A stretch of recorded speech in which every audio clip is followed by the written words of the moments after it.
बच्चों, आज हम सीखेंगे कि लेंथ और हाइट क्या होती है।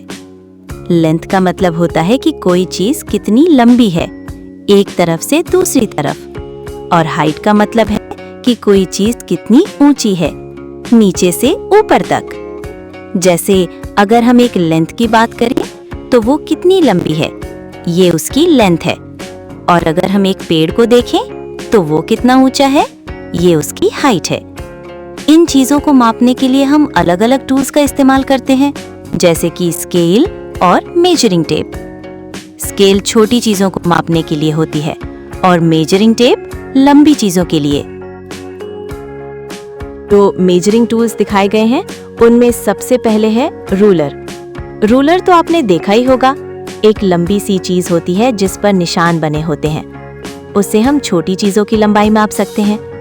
फिर है tape major. Tape major ruler से बड़ा होता है और इससे हम लंबी चीजों को माप सकते हैं। तीसरा है हैंड स्पैन्स। ये थोड़ा अलग है, इसमें हम अपने हाथ से चीजों की लंबाई मापते हैं, अपने हाथ के फासले से। और आखिर में है फीट स्टेप्स। इसमें हम अपने पैरों के कदमों से दूरी मापते हैं। ये उतने सही नहीं होते, लेकिन सिंपल मेजरमेंट्स के लिए काम आते हैं। हम फर्नीचर मेजरिंग चैलेंज खेलेंगे। आपको अपने हाथ का इस्तेमाल करके अलग अलग फर्नीचर की लंबाई और ऊंचाई मापनी है। जैसे आप अपने हाथ को फ्लैट रखें और गिने कि एक टेबल कितने हैंड स्पैन्स की है। इसी तरह आप बेड, दरवाजे और किताबों को भी माप सकते हैं। फिर हम देखेंगे कि आपका मेजरमेंट कितना सही है। ये एक मजेदार तरीका है चीजों को मापने का। बच्चों, यहाँ पर कुछ प्रैक्टिस गेम्स हैं। पहला गेम है कंपेयर हाइट्स गेम। इसमें आपको बताना है कि कौन सा ऑब्जेक्ट ज्यादा ऊंचा है। जैसे आप दो ऑब्जेक्ट्स को कंपेयर करके बता सकते हैं कि कौन सा ज्यादा लंबा है। हाइट की समझ हमारी रोजमर्रा की जिंदगी में बहुत मदद करती है।